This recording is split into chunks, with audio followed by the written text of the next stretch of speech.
সকালে দাঁত ব্রাশ করার আগেই শুরু হয়ে গেল আমার রুটি সেকার যুদ্ধ। আর বাজারে গিয়ে আজকে কি কাণ্ড করলাম সেটাই থাকছে আজকের ভিডিওতে। আসসালামু আলাইকুম সবাইকে। আপুরা ভাইয়েরা কেমন আছেন? আশা করি সবাই অনেক ভালো আছেন। আজকে সকাল সকাল ঘুম থেকে উঠেই সোজা রান্নাঘরে চলে আসছি রুটি সেকতে। আমাদের বাসার বুয়া অবশ্য ২-৩ দিনের রুটি একসাথে বানায়া ফ্রিজে রেখে দেয়। আর আমি সকাল সকাল সেগুলো ফ্রিজ থেকে বের করে শুধু সেঁকে নিই। সত্যি বলতে আমি রান্না থেকে শুরু করে সংসারের সব কঠিন কাজ একা হাতে করতে পারি। কিন্তু এই মানে গোল করে রুটি বানানোটা আমার দ্বারা ইহজনমে অসম্ভব না। আমার বানানো রুটি দুনিয়ার ম্যাপ হয়ে যায় আপুরা ভাইয়ারা। আর রুটি বানানোটা আমার কাছে এত একটা ঝামেলার কাজ মনে হয় না, বলার মতো না। দুনিয়ার সব কাজ আমার কাছে সহজ লাগে। শুধু রুটি বানাইতে গেলে একদম বাংলাদেশের মানচিত্র মনে হয় হার মানায় এরকম। রুটি সেকা শেষ করে টেবিলে বসে গেলাম। আমি, আম্মু, আমার বোন, আমার মেয়ে আর আমার ভাইয়ের বউ সবাই মিলে একসাথে আড্ডা দিতে দিতে সকালের নাস্তাটা আহ সারতেছি আর কি। নাস্তা খাওয়া শেষ করেই ঝটপট সবার জন্য ১ কাপ চা কড়া করে বানায়া সবাইকে দিব। নাস্তা করতে করতে মনে হয়েছে কিছু মানুষ ভাবতো আমাকে লাইফ থেকে বাদ দিলে বা মনে হয় আমি বুঝি ফ্রিজের এই কাঁচা রুটির মতো শক্ত আর জৈমা বরফ হয়ে যাবো, তাই না? একা একা শুধু কাঁদবো। তাদের দেখে এখন আমার হাসি পায়। ফ্রিজের রুটি যেমন তাওয়ায় দিলে গরম পায়া ফুলে ওঠে, তাসের ঘরের মতো ভেঙে ভেঙে যাওয়া আমার জীবনটাও বাবার বাড়ির এই ভালোবাসার তাওয়ায় এসে এখন সুখে শান্তিতে ফুলে ফেঁপে উঠছে। তো জীবন থেকে একটা ভুল মানুষ চলে যাওয়া মানেই জীবন শেষ না। আজ নিজের পায়ে দাঁড়ায় মেয়েকে নিয়ে যখন রাজকীয় নাস্তা করি, তখন ফেলে আসা কষ্টের দিনগুলোর কথা মনে হইলে না বুকটা একটু কেঁপে ওঠে। পরক্ষণেই না হাসির মুখগুলো দেখে মনটা শান্তিতে ভইরা যায়। আমার এই হাসি মুখ দেখে আমার মতো অন্য একা মেয়েরা যেন বুক বেঁধে বাঁচার সাহস পায়। সেটাই আমার চাওয়া আপুরা ভাইয়েরা। নাস্তার পর্ব শেষ করে এবার দুপুরের রান্নার তোড়জোড়। আজকে রান্না করব পুঁইশাক ভাজি আর সবার প্রিয় চাপা শুটকি ভুনা। তো পুঁইশাকগুলো অবশ্য দারোয়ান আঙ্কেলকে দিয়ে বাজার থেকে আনাইছি। আম্মু আর আমার বোন মিলে না খুব সুন্দর করে পুঁইশাকগুলো বাইছা দিল। আমি এখন রান্নার ব্যবস্থা করব। তো আমি ফ্রিজ থেকে শুটকিটাও বের করে নেই। আপনারা আমার আগের ভিডিওতে দেখছেন আমি শুটকি কিনে নিয়ে আসছিলাম বিডের বাজার থেকে। তো এই শুটকির ঘ্রাণ এত সুন্দর, আর শুটকি না ১৬০০ টাকা কেজি, জানেন? এই যে শুটকি, এই শুটকিটা।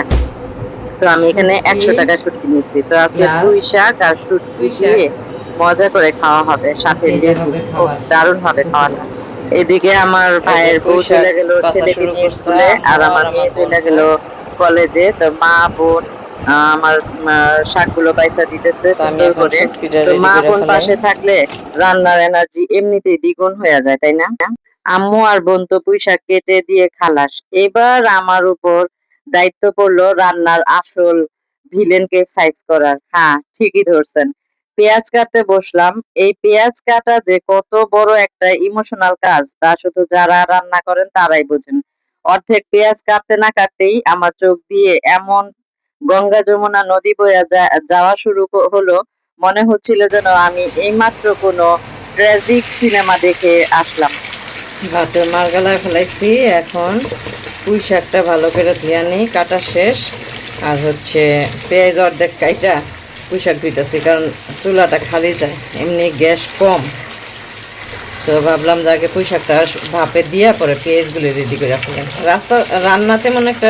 এই যে লবণ দিয়ে শাকটা ভালোভাবে সিদ্ধ বসায় দিচ্ছি, মানে। তো পুঁই শাক চুলায় বসায় দিয়া আবার চলে আসলাম পেঁয়াজ রসুন কাটার জন্য।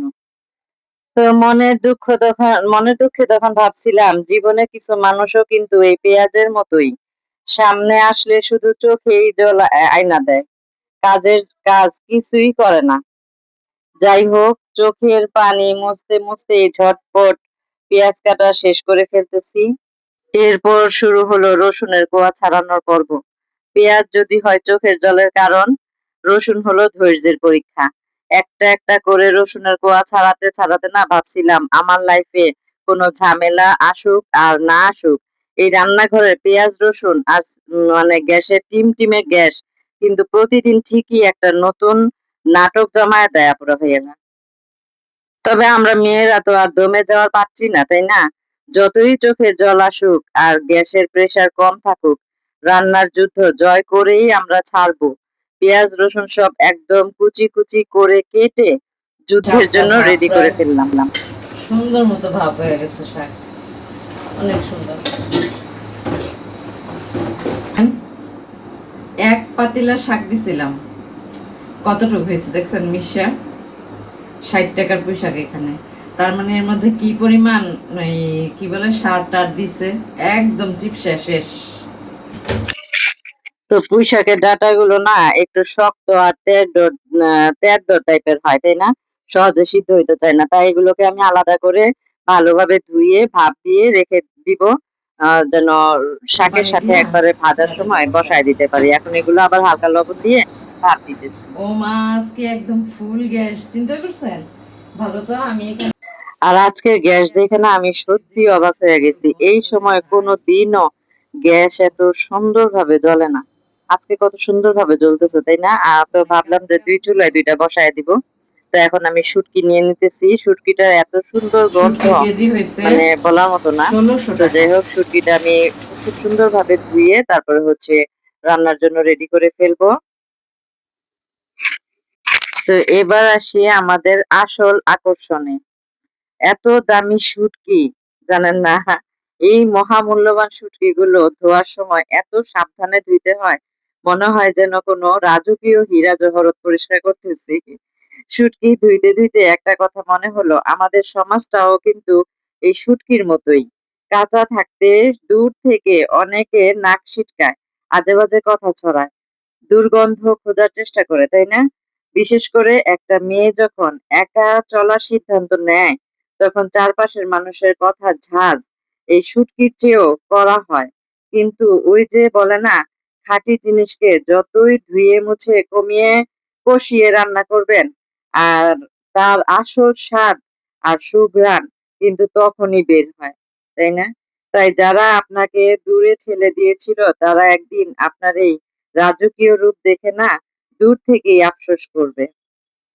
আর একটা চরম সত্যি কথা কি জানেন আপুরা ভাইয়ারা?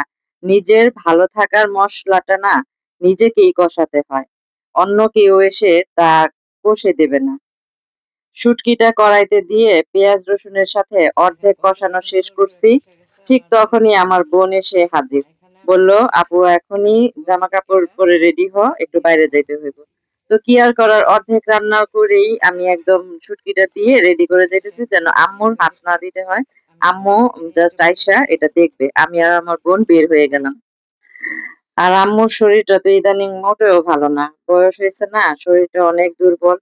নিজের মনেই নিজে লজ্জা পেলাম না আমি থাকতে আমার মায়ের উপর এক ফোঁটাও কাজ আমি চাপায়া দিতে পারি না।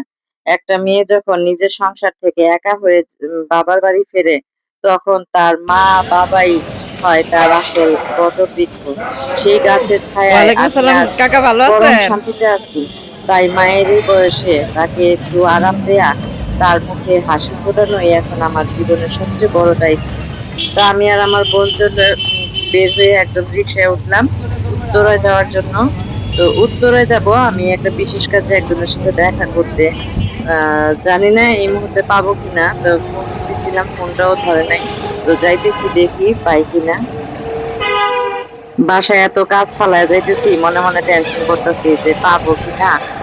তো আল্লাহ আল্লাহ করতে যাইতেছি, তো কিন্তু পাইলাম না সেই লোকটাকে। এই ভর দুপুর বেলা বোনকে নিয়ে তো আসলাম, কিন্তু ওই লোকটাকে পাই নাই।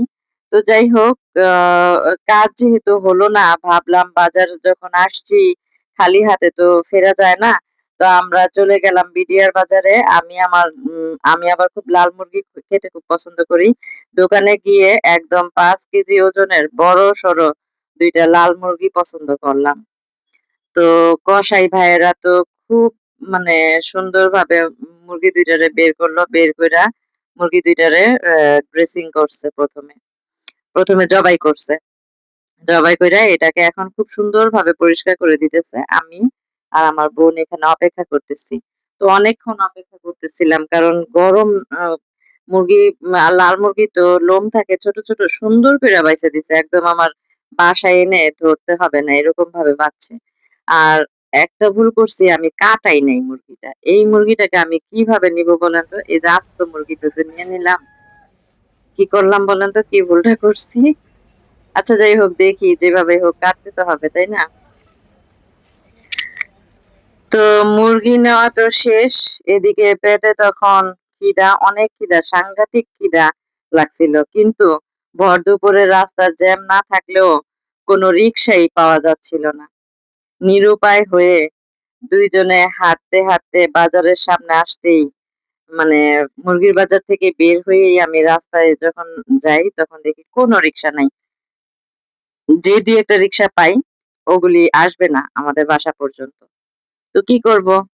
এই রৌদ্রের মধ্যে, যেমন রৌদ্র তেমন গরম, এর মধ্যে হাঁটতে হাঁটতে বাজারের সামনে, বাজারের পেছনে এটা হাঁটতে হাঁটতে যাচ্ছি, তো তখন দেখলাম দুইজন মহিলা লতি বিক্রি করতেছে, তাও আবার বাসা লতি। কত সহজ না, লতি খাওয়া কিন্তু খুব মজা আর খুব সোজা, কিন্তু এটা মানে বাসাটা যে কত কঠিন সেটা যারা লতি পাচ্ছেন তারাই বুঝবেন।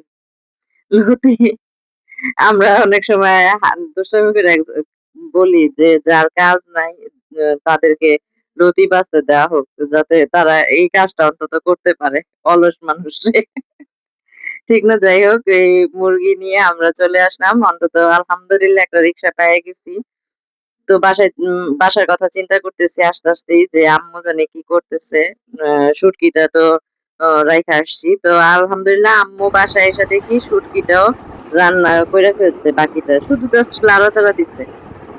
তো এত ক্ষুধার মধ্যে বাসায় আইসা আমি খেতে বসছি, জানেন না, এই লতি বলে এই পুঁই শাক দিয়ে আর হচ্ছে শুটকি ভুনা দিয়ে গরম ভাত, এত মজা লাগতেছে, সাথে লেবু, ওফ, ফাটাফাটি একটা খাবার হয়েছে, ফাটাফাটি। এভাবে আপনারা রান্না করে খাবেন, অনেক মজা, অনেক। আর খিদার পেটে খাইতেছিলাম না, এত মজা লাগতেছিল ভাতটা বলার মতো না, সাথে লেবুর রস, অসাধারণ একটা খাবার ছিল। তো তা মুখে বলে বোঝানো যায় না, এত মজা হয়েছে খাবারটা। তো দিন শেষে না, নিজের পরিবারের সাথে হাসি মুখে মাথা উঁচু করে বেঁচে থাকার চেয়ে শান্তি আর কিছু নাই আপুরা ভাইয়ারা পৃথিবীতে, তাই না? তো আজকের এই গোলমেলে ব্লগটি আপনাদের কেমন লাগছে কমেন্ট করে জানাবেন। আর হচ্ছে সবাই যারা এখনো আমার চ্যানেলটাকে সাবস্ক্রাইব করেন নাই আপুরা ভাইয়ারা, আমি রিকোয়েস্ট করতেছি আপনারা একটা সাবস্ক্রাইব করবেন। আল্লাহ হাফিজ।